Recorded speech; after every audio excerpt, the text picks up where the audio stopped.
Quiso gambetear su destino, pero el destino lo estaba esperando para hacerle el gol.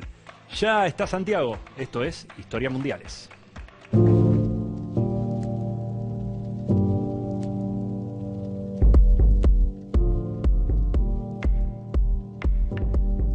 Ahora que están de moda los programas que desafían el conocimiento, proponemos un acertijo.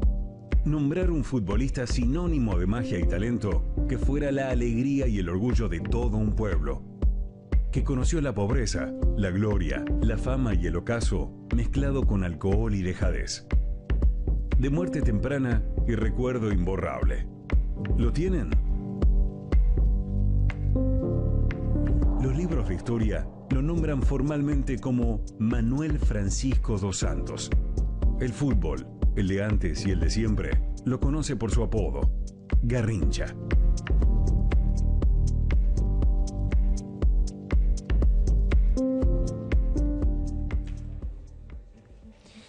Viste que en Nápoles yo vi a Maradona.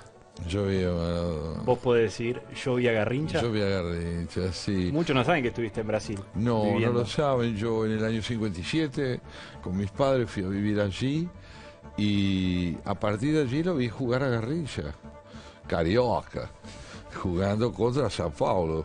Lo vi jugar contra Djalma Santos. Y te aseguro que era extraordinaria esa conjunción entre la humildad y la irrelevancia de su figura y la genialidad de su capacidad de juego. Era de una astucia y de un talento personal que verlo hacer goles olímpicos. Tiraba del córner y hacía goles. Era maravilloso. Y vos sabés que él cuando hacía un gol y se quedaba él perplejo. Él se quedaba mirando y sonriendo como diciendo, ¿vieron? Pude, pero era un pude de quien era humilde, no el de quien era soberbio. Viste que ahora está de moda la serie de Tevez, ¿no? Sí, Apache, ¿no? sí. En la presentación decía, ¿no? El destino lo está esperando, lo está esperando. Y hay veces que el destino te espera, y más que nada en el fútbol, ¿no? Tal vez por lo que lo rodea. Tienen que gambetear al destino. Vos lo decís bien, la palabra destino también remite a fatalidad. Y la trayectoria de nuestro queridísimo Garrincha, que era el nombre de un pájaro típico en Brasil, fue efectivamente eso, gloria y tragedia al mismo tiempo. ¿Cómo se hace, no?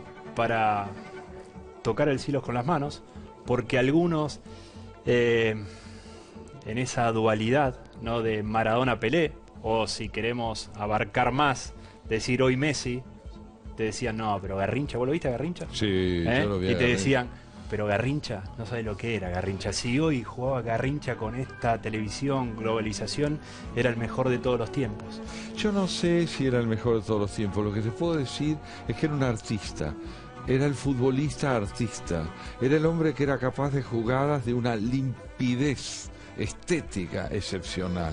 Y cuando en el Mundial del 58 vos veías esa delantera brasileña llevar adelante un ataque y consumar un gol, salían del arco adversario después del gol sonriendo todos y lo iban a buscar a él, que se quedaba en el costado como si no hubiese hecho nada, y era un auténtico armador de goles cuando no los cometía él mismo. Antes de ver el informe completo, es la famosa frase que muchos dicen: el fútbol es un espectáculo. ¿Garrincha es eso? Sí, sí. Garrincha era un artista. Lo que brindaba era la alegría de la hermosura del fútbol. Y esto era realmente motivo de enorme gratitud. Por eso, Rifle, pensar que terminó como terminó es de una injusticia y es una denuncia hacia quienes, idealizando, olvidan a quien tanto les dio para privilegiar un nuevo ídolo y olvidar la grandeza de alguien como Garrincha. Vamos a ver el informe. Lo vemos.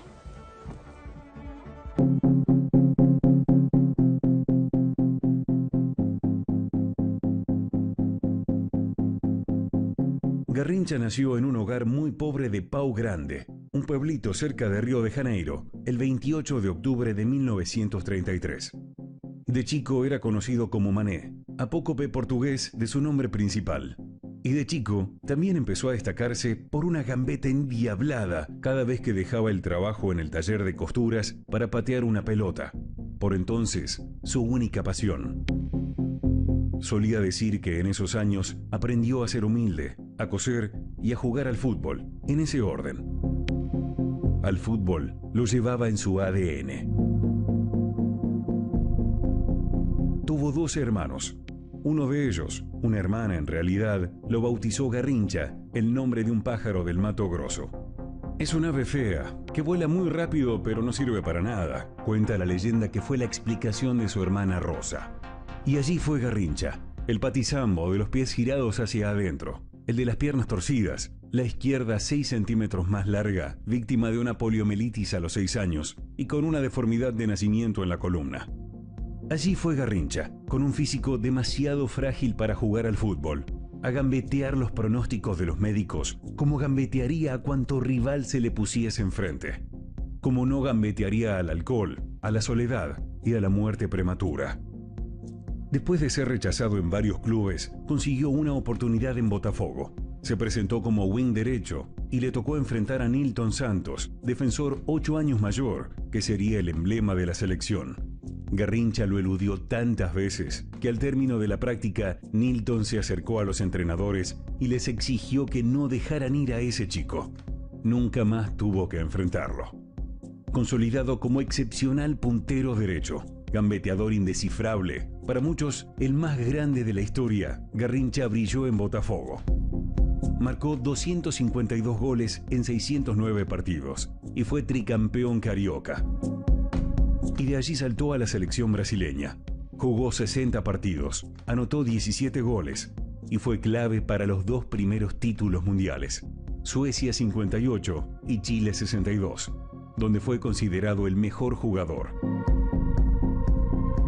No faltan quienes lo ponen en igualdad de condiciones con Pelé, nada menos. Sus últimos destellos los entregarían Corinthians, Flamengo y Junior de Colombia.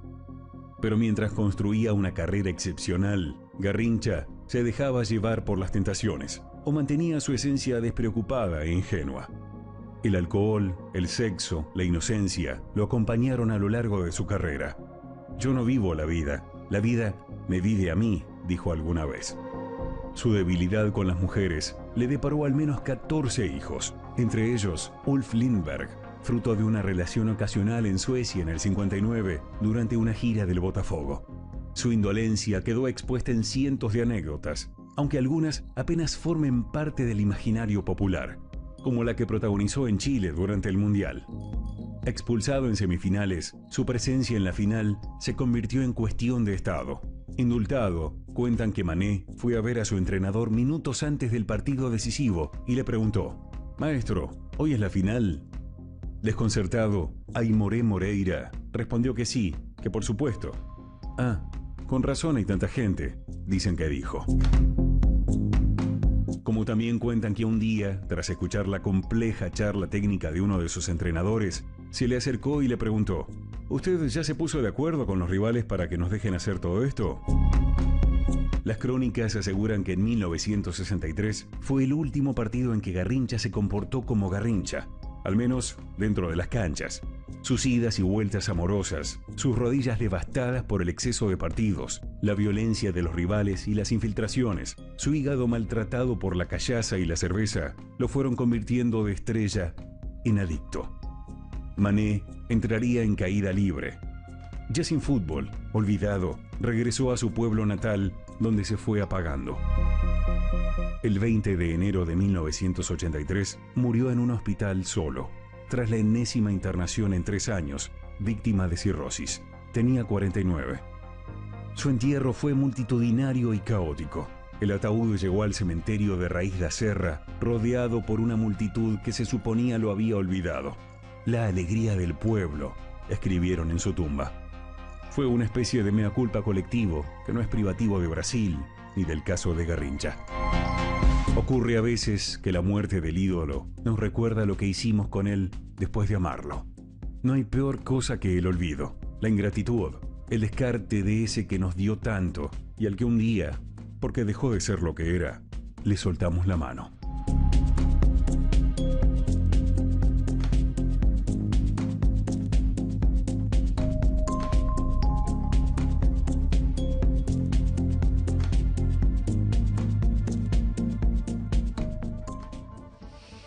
Sabés que mientras veía y escuchaba el informe pensaba, tenés que ser muy grande, ¿no? Para que tu apellido, tu nombre se transforme en un adjetivo calificativo, ¿no? Porque era, desde cuando jugabas al fútbol, que sos garrincha. Claro, claro.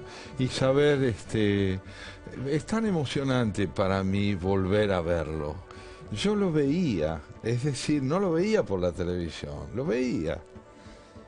Y este reencuentro con su imagen, con mi pasado, de adolescente, delante de un muchacho que me dio las grandes alegrías iniciales de mi vida en el extranjero.